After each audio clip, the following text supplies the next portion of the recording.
আল্লাহর হাবিব বলে একজন মুমিন আর একজন কাফেরের ভিতরে একজন আল্লাহর বান্দা আর কাফেরের ভিতরে পার্থক্য হলো মুমিন নামাজ পড়ে, কাফের নামাজ পড়ে না। হযরত আব্দুল্লাহ ইবনে আমর রাদিয়াল্লাহু তাআলা আনহু তিনি নবী করিম সাল্লাল্লাহু আলাইহি ওয়াসাল্লাম থেকে বর্ণনা করেছেন, একদা তিনি নবী করিম একদা তিনি নামাজ সম্পর্কে আলোচনা করলেন। তিনি বললেন যে ব্যক্তি নামাজ যথাযথভাবে আদায় করবে কিয়ামতের ময়দানে রব্বুল আলামিন তাদের জন্য এই নামাজকে নূর হিসেবে বানিয়ে দিবে।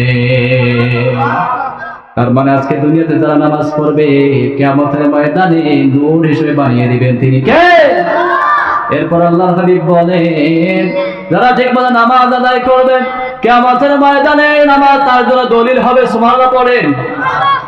নামাজ যারা পড়বে না তার আলো হবে না, দলিল হবে। এরপর আল্লাহর হাবিব বললেন আর যারা দুনিয়াতে নামাজ পড়বে না, যথাযথভাবে নামাজ আদায় করবে না, কিয়ামতের ময়দানে নামাজ তার নূর হবে না, দলিল হবে না। কিয়ামতের ময়দানে আল্লাহর হাবিব বললেন কিয়ামতের ময়দানে কারুন ফিরআউন হামান উবাই ইবনে খালদের সঙ্গে আল্লাহ হাসর নাসর করাবেন। নাউজুবিল্লাহ পড়বেন না, নাউজুবিল্লাহ। তার মানে যারা নামাজ না পড়ে মারা যাবে কিয়ামতের ময়দানে কারুন হামান এবং ফিরআউন উবাই ইবনে খালদের সঙ্গে হাসরের ময়দানে উঠাবেন তিনি কে? ভাইরা আমার, অনুরোধ করে বলি নামাজটা ছাড়িয়েন না। কারণ আপনি যদি নামাজটা ছেড়ে দেন দেখেন আপনি কি হচ্ছেন। একটু পরে আসতেছি। আল্লাহর হাবিব সাল্লাল্লাহু আলাইহি সাল্লাম বলছেন মান তারাকা সালাত মুতাআম্মিদান ফাকাদ কাফারা। আল্লাহর হাবিব বললেন যে ব্যক্তি ইচ্ছাকৃতভাবে নামাজ ছেড়ে দেয় সে কুফরি করে, আর যে কুফরি করে সে হলো কাফের। তার মানে যে নামাজ পড়ে না সে ব্যক্তি কি?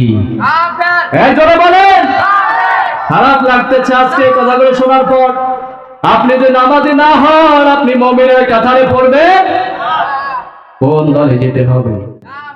জোরে বলেন। কাফের হয়ে পড়তে চান না মুমিন হয়ে পড়তে চান? আল্লাহর হাবিব বলেন বাইনাল আবদি ওয়া বাইনাল কুফরি মান তারাকাস সালাত।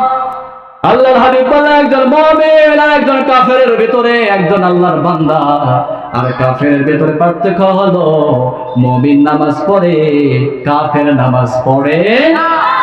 তার মানে এখানে অনেক আমার দিনী ভাইরা আছেন নামাজ যদি আপনি না পড়েন তা আপনি মুসলমান নন। আপনি যদি নামাজ না পড়েন আপনি হলেন কাফের, ঠিক কিনা? এই জন্য নামাজ পড়ার দরকার আছে না নাই? এই নামাজের জন্য সাহাবীরা জীবন দিয়েছেন।